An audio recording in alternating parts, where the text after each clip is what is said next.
My sister Emily just had a baby, and now she expects me to raise him. Not occasionally, not help out.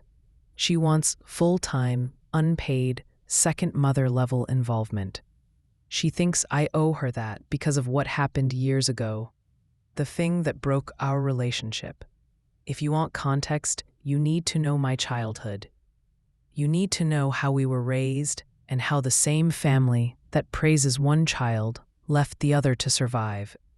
When we were little, Emily was the golden child. She was loud, pretty, and everything came easy to her. Parents fawned over her. Teachers praised her. When something went wrong, they found excuses. When I made mistakes, they made examples of me. I learned early on that family love was not shared equally. It was parceled out based on who caused the least trouble. That dynamic matters because it shaped everything. I became quiet, careful, fiercely independent. I learned to manage myself because nobody else would. When I was 14, my mom moved out and left me behind for months with relatives. I learned how to cook, how to clean, how to make my own appointments. Those are small things, but they talk to you as a child. You learn you cannot count on others. Fast forward to my early 20s. Emily was dating this man, Mark. On the surface, he was charming. Polite at family dinners, easy to smile. But he had a type of charm that felt thin if you looked too closely. One night at a family party, he cornered me in the kitchen and tried to kiss me. I pushed him away, and I remember the shock in my chest, not because of his boldness, but because I thought my sister would be furious that someone crossed that line. I told her what happened because I thought I was doing the right thing. What happened next is the part that still sits like a stone in my throat. Emily accused me of trying to ruin her relationship. My parents believed her. Mark denied everything. Suddenly, I was the troublemaker, jealous, dishonest, dramatic. They didn't ask for my side beyond a flitting question. They didn't check his messages. They didn't ask him to explain. They wanted the family to stay intact, and I was the risk. I left. I couldn't stay in a house that treated me like the problem. I moved out as soon as I could. I rebuilt myself, new friends, a job, therapy. I blocked them on everything because I needed distance to stop hurting. For a long time, that felt like pure survival. Years later, I got a message from Emily. She wanted to meet. I almost ignored it. I didn't. When we sat down, she was different, hollow and tired in a way that felt real. She told me Mark had been cheating and manipulating her. He had drained their savings, isolated her, gaslit her about everything, and then left. When she said, "You were right," she cried like she had been living with a weight for years. She apologized. She asked if we could try being sisters again. I heard her apology. I accepted it in the sense that I didn't want to live in a world that hoarded pain. But forgiveness is not a reset switch. Apologies are words. Trust is proof. I said we could try to reconnect slowly. I did not hand over my life back to her. And then she got pregnant. The father's not involved. She had a hard pregnancy and a harder time afterward. I understand what exhaustion looks like. I understand the terror of being alone with a newborn and no resources. So when she showed up at my apartment 3 weeks after the birth, I felt a quick surge of something. Sympathy, discomfort, obligation, all tangled up. She came inside with the baby and started crying. She said she couldn't do this alone. Then she asked me to help raise him. Not, "Can you watch him sometimes?" but to be his weekday caregiver. Overnight twice a week, to pick him up, to share expenses, to move her back into my orbit of daily life. She said, "You owe me. You abandoned me when I needed you." That line landed like a physical blow. I reminded her, I didn't abandon her. She had given me the silent treatment when I told her what Mark did. She had chosen to believe a man who denied it. I didn't do anything to earn exile. I told her I would help within limits, watch the baby occasionally, offer resources, help find support. But I was not going to become a parent to her child. She cried, screamed, then accused me of being heartless. She stormed out and started calling family members, saying I was cruel. Now the family is involved. My messages have been flooded with guilt. You should be the bigger person. She forgave you. She needs her family. They share versions of our past that sound like they were edited to make them sympathetic. People who weren't there are lecturing me about motherhood and duty. The same people who were absent when I was crying in the kitchen are suddenly telling me to make sacrifices for their comfort. I want to lay out something psychology makes clear. Apologies are the beginning of a process, not the end.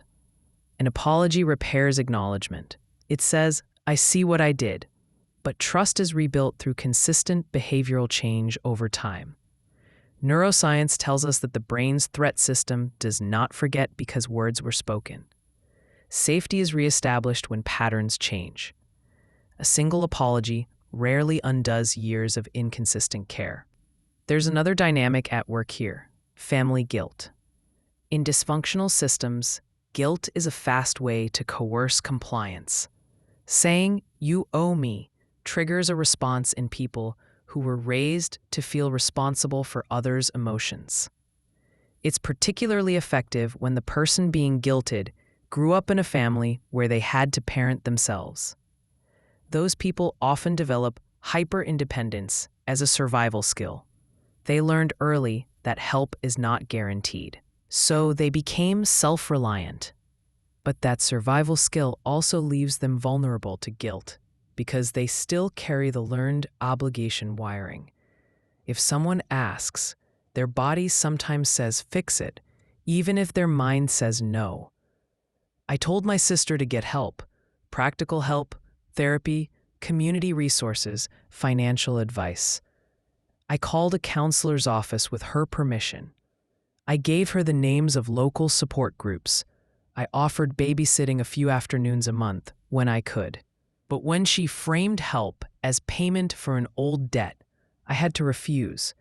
And yet I also wrestle with the truth that she is alone and exhausted, and the baby doesn't ask why parents fought. Every time I saw her with the child, I felt a complicated tug. I remembered the little things that Shiv, my therapist, taught me. Boundaries are an act of love for yourself and others. You can set limits and still be compassionate. Compassion without boundaries often becomes enabling. Let me be very clear about that distinction. There are forms of help that protect both the child and me. Arranging daycare options, connecting her to a parenting clinic, helping her file for assistance, watching the baby for a single date so she can sleep.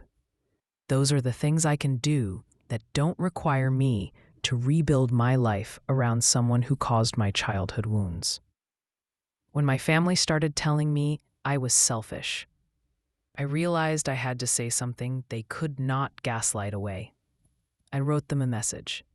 I explained in calm language, with no rage, what happened when I was 22. I told them what I had experienced and how being exiled from the family was not a choice I made lightly. I told them why stepping back was necessary for my emotional health. The responses were predictably mixed. A few siblings said they understood. Aunts and uncles told me to be kinder. My mom sent a message about family being everything. The same people who did not visit me when I was 12 were suddenly telling me how to love. There's a deeper truth psychology points to. Entitlement often grows where people were rescued without accountability. If a family consistently cushions someone from consequences, that person may never learn the work of self-support.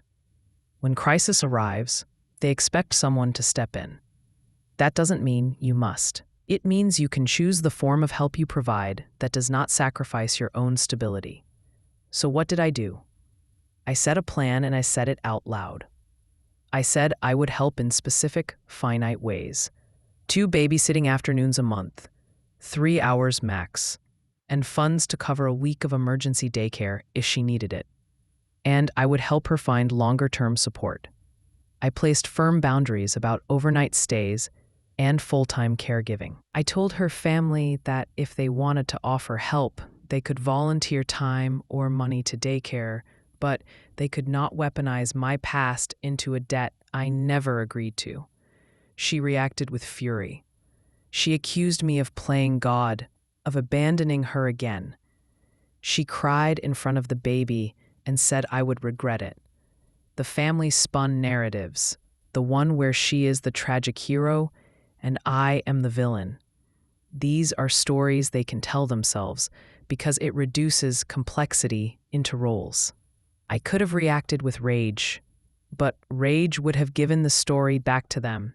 Instead, I reminded myself of a key thing my therapist taught me. You do not have to be available for everyone's emotional storms.